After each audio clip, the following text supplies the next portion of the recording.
called both of us last evening. Immediately said, whatever you need, we're going to get it there, and have pledged the full support of the state, and I really want to thank you for that. I also want to extend the condolences to the James family. What I'm going to try to do here is to outline a little bit of the process that they experienced as they went through this. Mr. James was an elderly male with underlying health conditions who lived at the Texas Masonic Retirement Center in Arlington. He and his wife lived in one of the cottages, but they did participate in activities in the cafeteria of the main facility. We have EPI teams who are currently investigating all potential contacts, both at the center as well as at the hospital. The Arlington Health Authority and the Tarrant County Public Health Authority have jointly issued control orders, which basically will allow them to interview and talk with the contacts, and then from that conversation be able to determine what the next steps may be in that particular process. You heard the governor say that they will all be tested. He was a male resident, obviously a male, who was hospitalized on Thursday, March the 12th. There was a specimen obtained on Saturday, March the 14th. He passed away early Monday, March the 16th, and the test results were obtained on Tuesday, March the 17th. This gentleman had no known travel or contacts with any other COVID-19 patient. He represented the second localized spread case of COVID-19 in Tarrant County. We currently have 9 positive cases, 2, maybe 3. We're still trying to determine on one of them whether or not it may have been local spread. This was the first death in Tarrant County. I want to applaud the Texas Masonic Retirement Home because last Wednesday, on March 11th, they actually implemented infection control procedures throughout their campus. Now with CDC's EPI team coming on board, they will sit down with them, they will review those procedures, make any recommendations of changes that might need to be made so that we can continue to do everything we can to protect the folks at the retirement center as well as other folks that the individual may have come in contact with.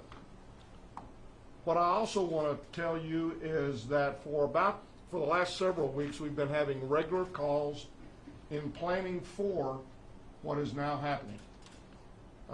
At the current time, we are having a call every morning with our local partners, many of the agencies that are going to be involved in addressing the needs of our public as we go through this process. And those include school superintendents, they include the chambers, they include restaurants, they include a lot of different groups, Meals on Wheels, the hospitals. And each day what we ask of them is, what problems are you encountering, or what things do we need to begin preparing for? I would note that within Tarrant County we have 41 different cities that have part of their city within the county. We have 9 cities that have their own individual plans. In addition, we have the county plan. So as we've been reacting to changes on a day-to-day basis. Many of us issued the declaration of emergency last Friday, which had certain restrictions on it. We changed those on Monday based upon what had occurred and what public health's recommendations were. We've got a newscast or a press conference this afternoon at 2 o'clock where we're going to announce restrictions that we had talked about and discussed with all the cities yesterday. But based upon happenings that occurred last night and in conversations with the governor, those may very well occur. We have to get the lawyers to come together and agree on language, but those will either occur today or we may issue another set of restrictions tomorrow. So this is something that we understand is changing, and we're going to change and be able to change on a moment's notice. I would like to just again thank the governor and the folks from the state, and we're all working together. We're all working together as a team. We have a tremendous collaborative spirit in Tarrant County. I have no doubt that with the generosity that our citizens have displayed in the past, that we are going to have more volunteers than what we're going to know to do with. And we've got organizations set up to screen and to understand and to help those volunteers find things which they can do safely in the time that we are experiencing. Again, I think this is a time we're going to get through this. We have a plan. That plan will be changing. I really believe that our folks are going to pull together and that this is going to be an opportunity for us to maybe reacquaint ourselves with our neighbors and really begin to kind of make that reconnection and kind of be our neighbor's keeper. And I would encourage folks to reach out, to call the elderly, if they have older folks that they know, to reach out to them, because this is the time when we need to be positive. We're going to get through this, as the governor said. We've just got to be prepared, and we've got to do everything we can to be proactive and not reactive. Thank you, Judge. Now, Mayor Williams. Well, first of all, I need to thank you, Governor Abbott. Really appreciate your leadership, and what's nice is this isn't the first time we've talked. We've been working on this for weeks, and then in addition to that, I want to thank Tarrant County Judge Glenn Whitley for his leadership also, especially in this difficult time. Governor, you being here today means a lot, and of course you brought resources, you brought plans, you brought an extra part of intensity to this, which we need and which our citizens are crying out for. You know, today you've outlined a plan here for us here on this incident, but you have been working here throughout our state to make us safer, and we appreciate that. Before I go any further, I need to extend my thoughts and deepest prayers to the James family here in the loss. And of course, all of our residents will be doing the same. We need to keep the James family there in our hearts and our prayers. We're in a fight right now, and there's no doubt about it, and we know that we all are concerned. And I can promise you Arlington will come out of this stronger than ever. Texas will come out of it stronger than ever because we will pull together. Our kindness and our can-do spirit are just so important right now because we need to call on those qualities more than ever. We've proven our resiliency time and time again, and it's going to take each and every one of us to win this fight. And later today, our city council will meet again. We met yesterday, we'll meet later today, and as the judge said, we probably will be meeting the next day. And Governor, thank you for the ability for us to be able to do that, because normally we'd have to give 3 days notice, and now we're able to have our emergency meeting so that we can respond to the fluid nature of what we're dealing with. And while I know these measures will certainly create some hardships for our citizens and of course definitely our businesses too, I want to echo the words of our Chief Don Krausen, who's been through this many times before. We are implementing a plan with the public's health at the top.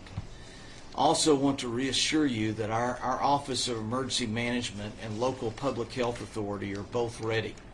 And we're consulting, of course, constantly with Tarrant County Public Health and our local, state, and federal medical experts each day to make sure we're making smart decisions that will benefit our entire community and prevent the exposure of COVID-19 to vulnerable populations.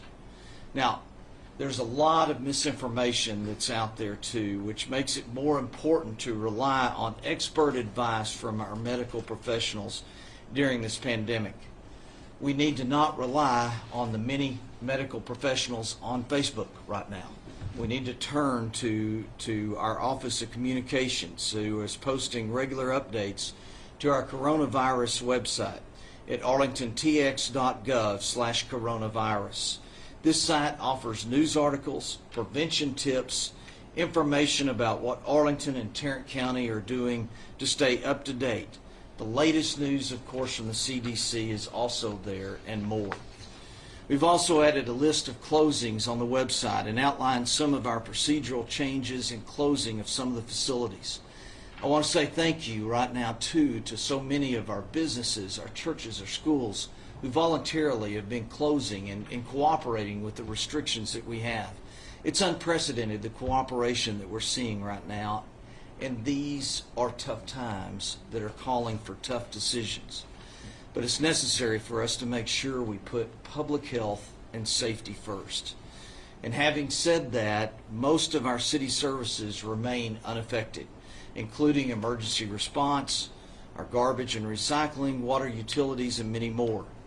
And speaking of our first responders, let's also keep them and our employees in the medical community in our thoughts and prayers as well, because they are on the front lines. They are working to help to get through this and minimize the spread of this virus. The Arlington Fire Department has published policy guidance to medical responders in the field, and 911 dispatchers are pre-screening callers to identify potential emerging infectious disease patients. Our fire department has managed infectious diseases over the years as part of their responsibility to the community. They have done it with other major outbreaks. They are prepared and they are up to the task. While there's still a lot we don't know about coronavirus, our first responders have been there through these situations before. And I plead with our residents to practice smart hygiene habits in the weeks and months ahead. I mentioned a fight. This is a different kind of fight. We are fighting against old habits. We've got to not be shaking hands. We've got to stay at home if you're sick. Don't try to fight through it. We also need to wash our hands. We also need to avoid touching our eyes and mouth with unwashed hands, and please remember to wash your hands and routinely disinfect touched objects and surfaces. And if you are experiencing symptoms, please call the Tarrant County Coronavirus Hotline at 817-248-6299. This is what I'm talking about fighting. We have got to put this on the forefront of our minds so that we can fight an unseen enemy here in this virus. And finally, I want to ask one more time for everyone in Arlington and Texas to come together. Our churches have announced a citywide call to prayer online at 6 p.m. today. And I want to say thank you to everyone in our faith-based community. No matter the denomination, people have been coming together. And we really appreciate keeping the faith during these difficult times. Our seniors and people with chronic medical conditions are most at risk when it comes to COVID-19.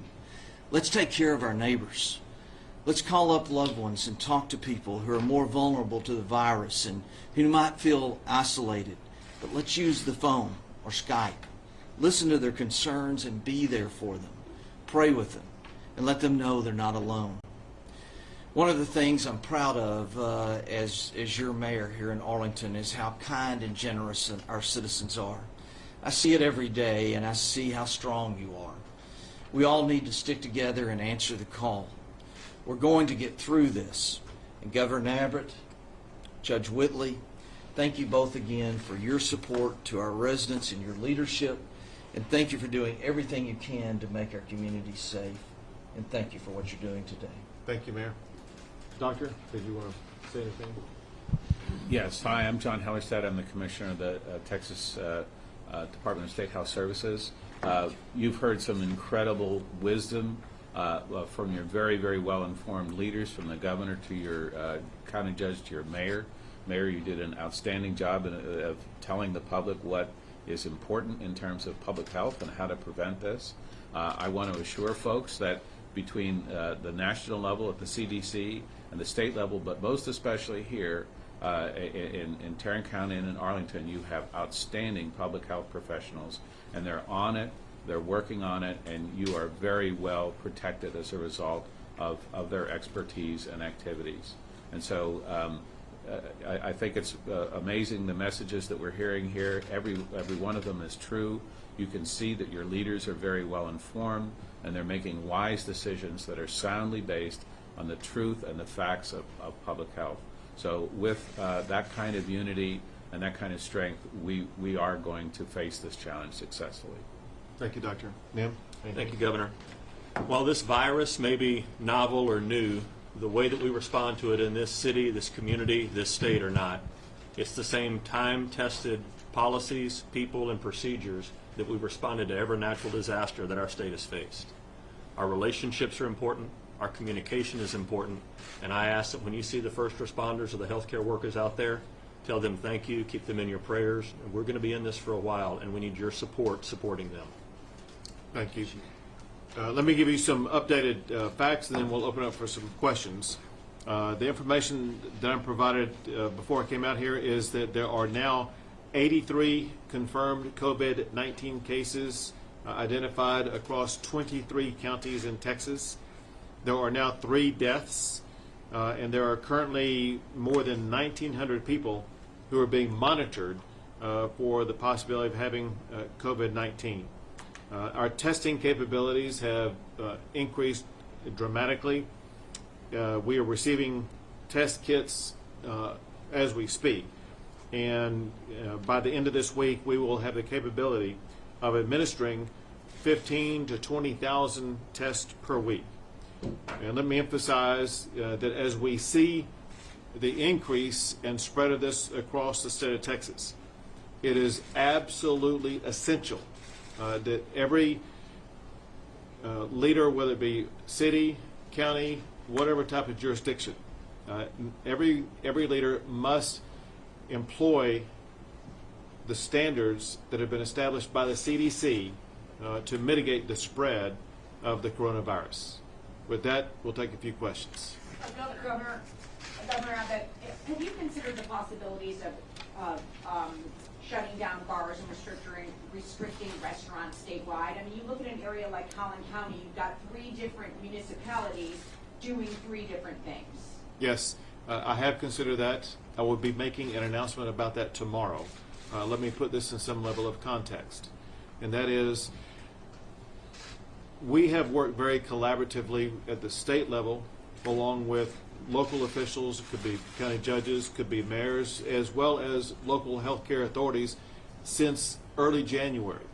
This has been a collaborative effort in the tradition about the way Texas responds to disasters, and it's been handled quite well at all levels.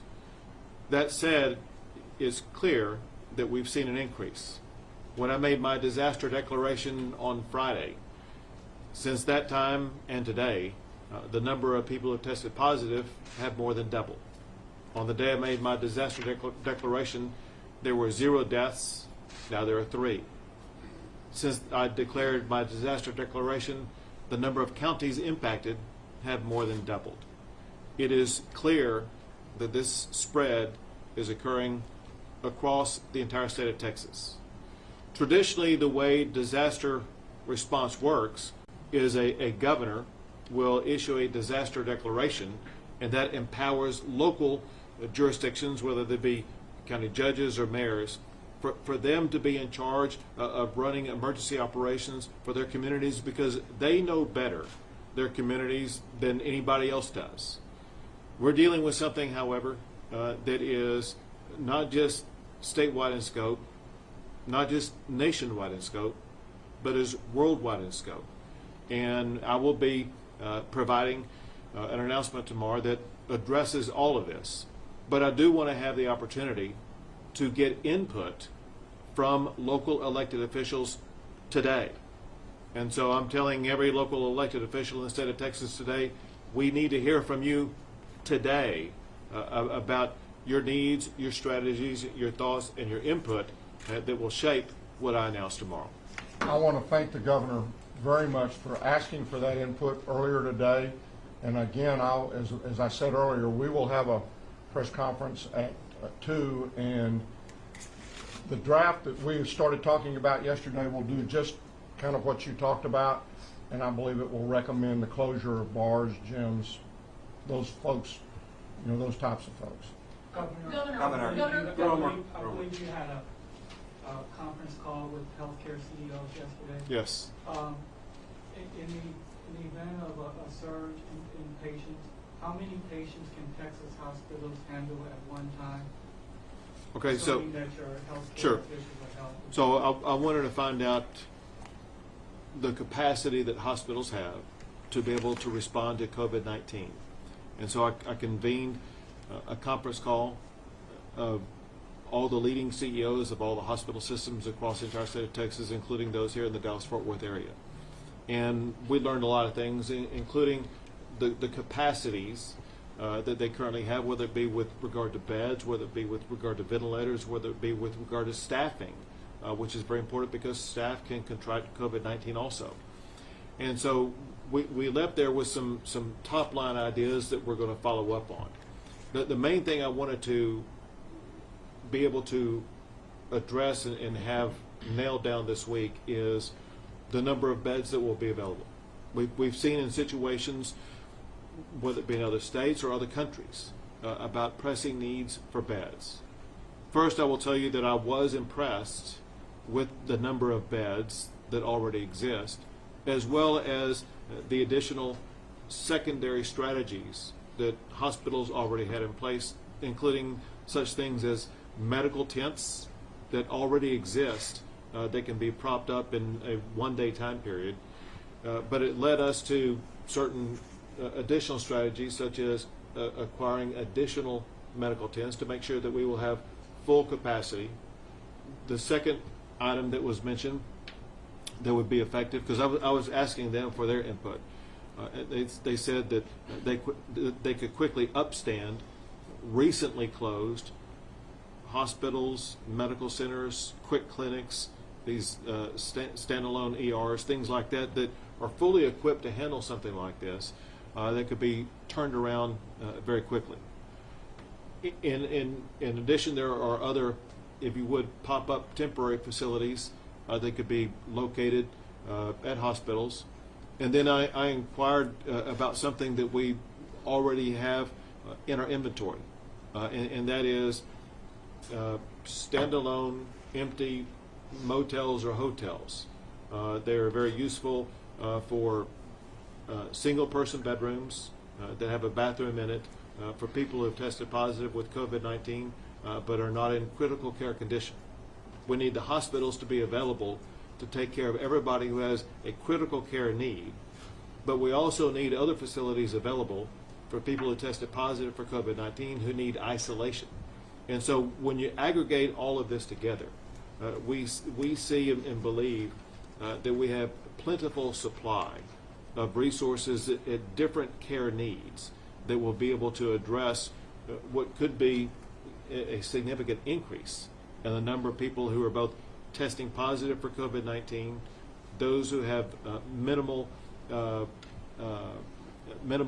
consequences of it, and those who have critical consequences from it. Do you have a number? Governor. We didn't come up with a raw number simply because there are easy example. We have a whole lot of hotel facilities offered to us, and we haven't added up all the bed numbers.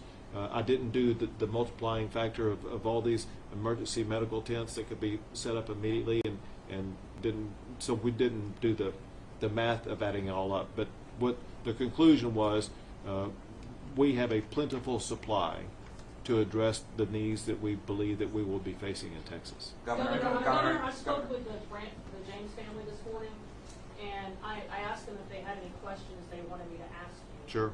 And what they said, they're very upset that they could not get an expedited test on Mr. James. They want to know, are you going to make changes and ensure that there's expedited testing for elderly people such as he was, who show symptoms of COVID-19 but have not traveled internationally? Sure. Very important, because what you're asking is a medical question, and so I think it's always best for medical questions to be answered by doctors. We have the chief doctor who's in charge of this for the state of Texas with us right here, and that is Dr. Hellerstedt. So it's important that he be able to answer that medical question.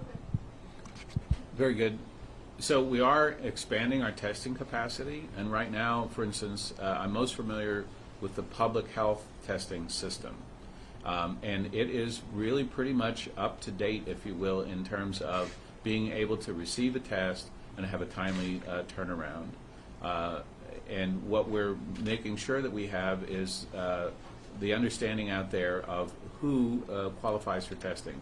So for one thing, it's still important that the person has symptoms. We simply can't test people who don't have symptoms. It's not a good use of that resource, no matter how plentiful that resource would be.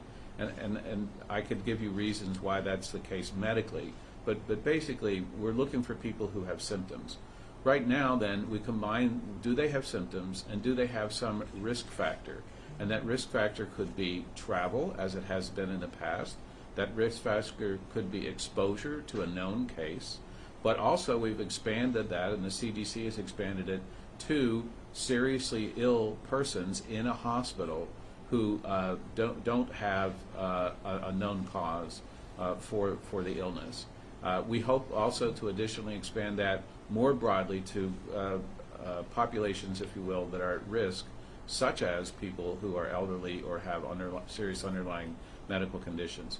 But all of that is a function of our capacity and our ability to get the necessary things that we need. You're seeing an example of the collection kit swabs. We're very relieved to see that we now have an increase in that availability. And then likewise in the public health system, we're doing everything we can to expand that testing capacity.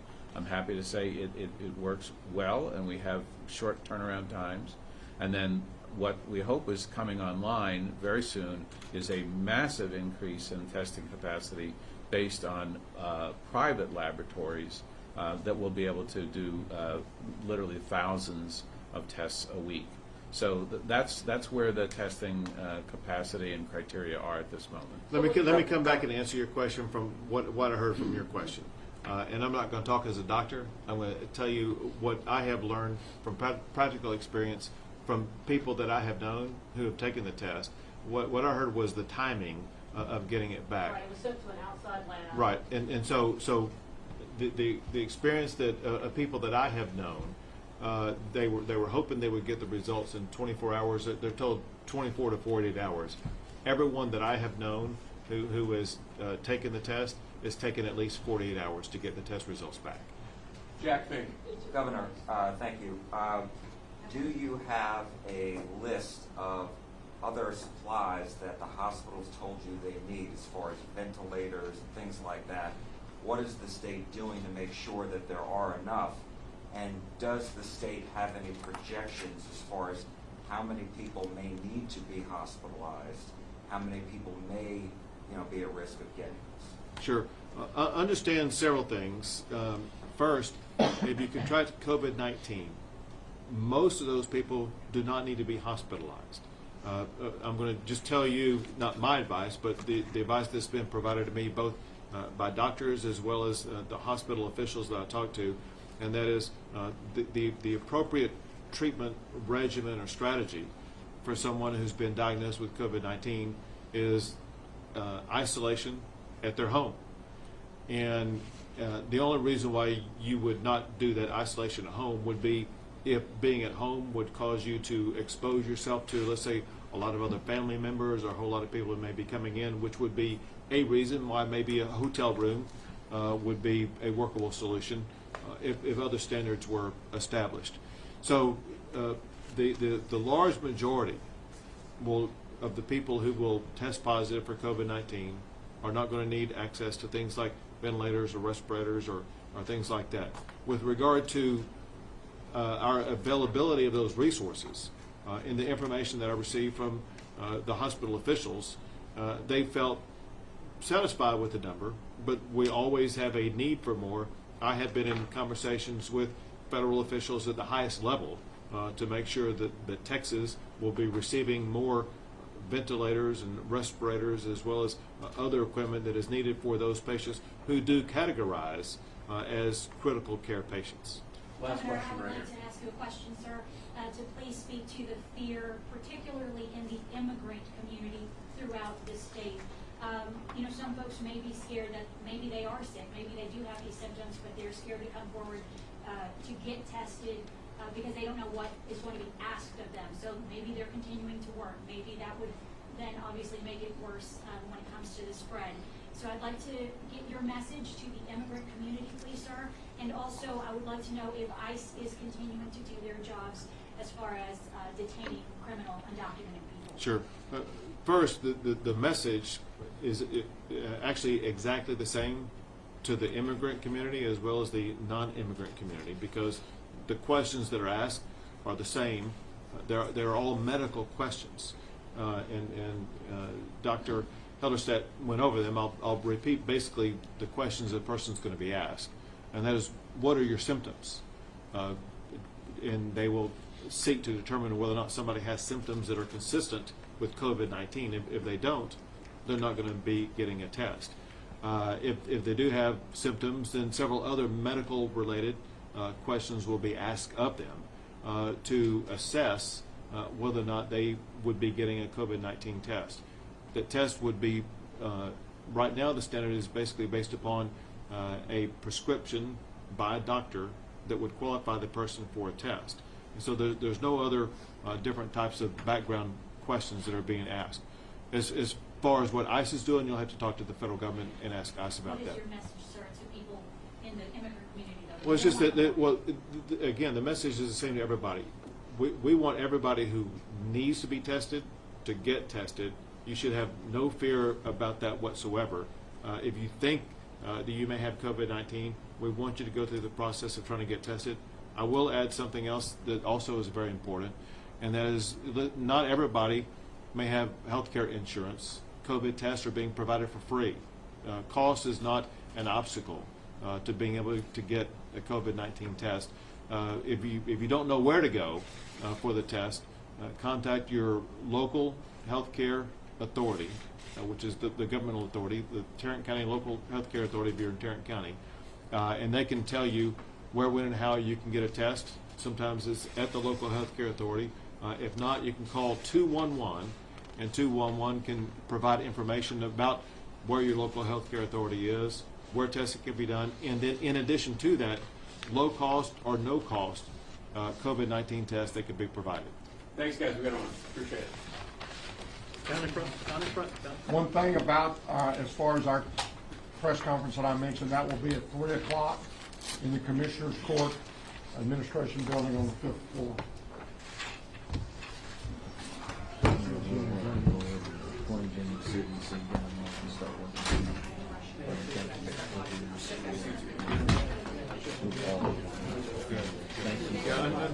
You guys are all, it's just all these other counties.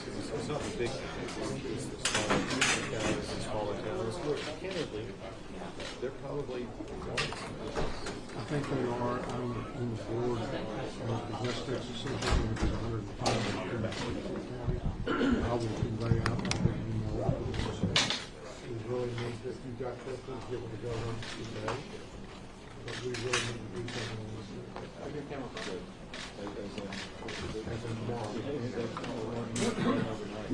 Well, and quite